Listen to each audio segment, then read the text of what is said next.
2020 में भी चुनाव लड़े और इस बार भी चुनाव लड़ने आए। बीजेपी का भी अभी सरकार वर्तमान में था और राजद का भी विधायक केवटी से रहे और भाजपा का भी रहे। कैसे इनका देख रहे हैं आप? क्षेत्र में कैसा लग रहा है? जनताओं के बीच में जाते हैं तो जनताओं के बीच में बहुत प्यार मिल रहा है और सभी में चल रहा है मंथन और विकल्प सोच रहे हैं, बेहतर विकल्प सोच रहे हैं और बेहतर विकल्प के रूप में हम यहाँ पर मौजूद हैं। अच्छा, आपका चुनाव चिन्ह क्या है? मेरा चुनाव चिन्ह सेब छाप है और सौभाग्य से पिछले वर्ष भी यह सेब छाप ही था। हम लोग उसी मूलभूत कार्य योजना पर कार्य कर रहे हैं कि जिससे कि हम लोगों को भोजन, वस्त्र, चिकित्सा, शिक्षा, इस सब चीज की पूर्ण गारंटी मिले। जुड़ जाइए WSP न्यूज के साथ। और अभी हम केवटी विधानसभा क्षेत्र में हैं और हमारे साथ एक नए प्रत्याशी जुड़ गए हैं जो कि 2020 के चुनाव में निर्दलीय चुनाव लड़े थे और तीसरा नंबर प्राप्त किए थे और इस बार पार्टी से आए हैं और पार्टी का नाम है प्राउडिस्ट सर्व समाज पार्टी यानी PSS पार्टी। पार्टी नए हैं और इन्हीं से हम सारा जानकारी लेते हैं कि किन किन मुद्दों को लेकर आप इस बार चुनाव में उतरे हैं। सबसे पहले सर, हमारे चैनल में आपका बहुत बहुत स्वागत है सर। जी आप। सबसे पहले सर, अपना छोटा सा परिचय आप अपना से खुद दे दीजिए। मेरा नाम है योगेश रंजन, केवटी विधानसभा से गंज रगौली माधोपट्टी गांव, माधोपट्टी पंचायत से। 2020 में भी चुनाव लड़े थे? हाँ, 2020 में भी निर्दलीय लड़े थे कि टिकट से? टिकट से ही लड़े थे, लेकिन चूंकि यह पार्टी उसमें चुनाव आयोग के लिस्ट में यहाँ समझ में नहीं आया तो निर्दलीय ही समझिए। लेकिन यह इस पार्टी से जो इसकी समाज नीति है उससे हम लोग कार्य वर्षों से कर रहे हैं। इस बार पार्टी से आए हैं चुनाव लड़ने के लिए, PSS पार्टी। ये पार्टी से आप राजनीति में कब से हैं? ये 2020 से ही इसमें आए। हाँ, लेकिन इस पार्टी से और इसका जो समाज की जो कार्य योजना है इससे हम लोग बहुत पूर्व से ही जुड़े हुए हैं। केवटी विधानसभा क्षेत्र में आपने 2020 में भी चुनाव लड़े और इस बार भी चुनाव लड़ने आए। बीजेपी का भी अभी सरकार वर्तमान में था और राजद का भी विधायक केवटी से रहे और भाजपा का भी रहे। कैसे इनका देख रहे हैं आप? ये लोग तो अपने समय से जैसे ही काम किए, तो चूंकि यहाँ पर नेतृत्व नहीं था। अच्छा। अपने केवटी से उस प्रकार से कोई नेतृत्व उभर करके नहीं आया, इसलिए पार्टी भी उसको अति नहीं की। लेकिन अब यहाँ पर सौभाग्य से अभी नए नए नेतृत्व उभर कर आ रहे हैं, जिसमें हम लोगों ने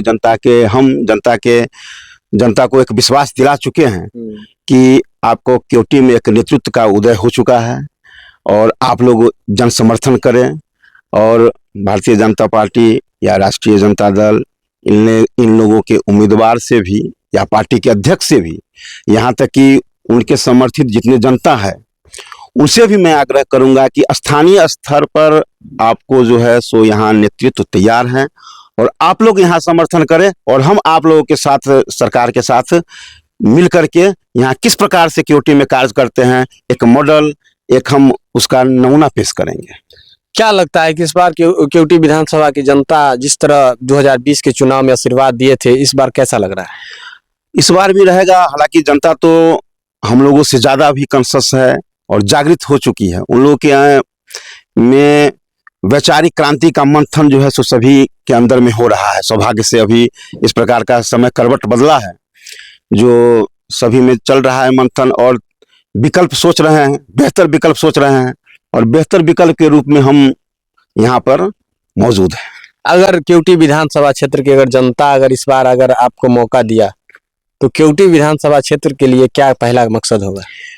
केवटी के लिए तो सर्वप्रथम जो यहाँ जितने भी जनता की मूलभूत समस्याएं हैं उन सभी समस्याओं पर हम घर घर जाकर के उसको अंकित करेंगे और उसी पर जो है 2-3 वर्ष हम इस प्रकार से काम करेंगे कि उन लोगों को शिकायत का कहीं भी मौका और आवाज उठाने का मौका नहीं रहे। 6 तारीख को वोटिंग है और समय नजदीक है और क्षेत्र में भी जाना है।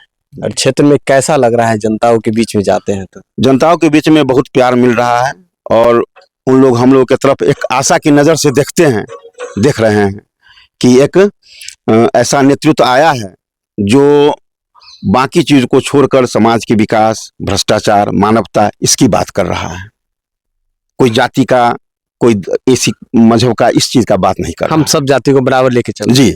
और यहाँ तक कि आपको हम एक सूचना दे दें कि हमारी जितनी भी सर्टिफिकेट है उस सभी में मेरा मानव जाति उल्लेख है और यह स्पष्ट करता है कि मैं मानव के लिए, मानव हित के लिए काम करूंगा। अच्छा, आपका चुनाव चिन्ह क्या है?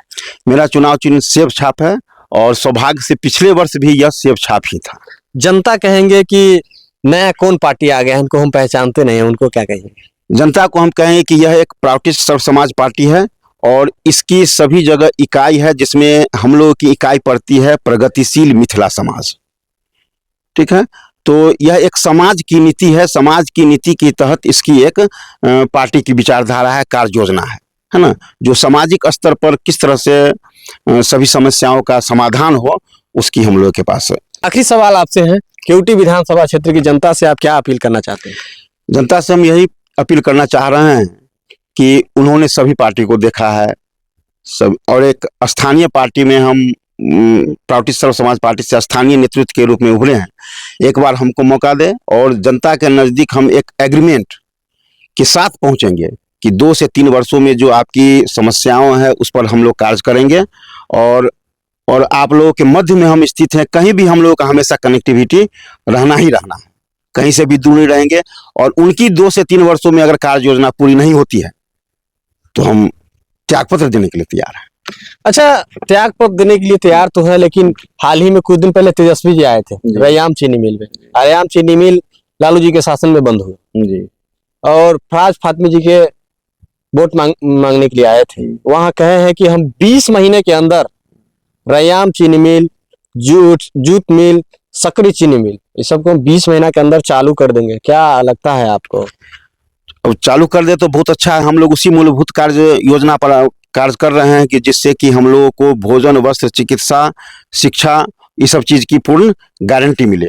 उसमें कृषि है ही, और कृषि आधारित उद्योग को भी हम लोग प्राथमिकता दे रहे हैं कि किसानों की समस्याओं के साथ उसी पर जो है सो हम लोग का भी जीवन निर्भर है। और उसी से अगर रोजगार बनता है तो नया उद्योग स्थापित होता है, तो नया रोजगार का सृजन होगा। इस पर भी हम लोग जो है सो मूलभूत कार्य सर्वप्रथम यही करने वाले हैं। रैयाम चीनी मिल जी, क्योंकि आप ही का क्षेत्र में, हम लोग का क्षेत्र में है।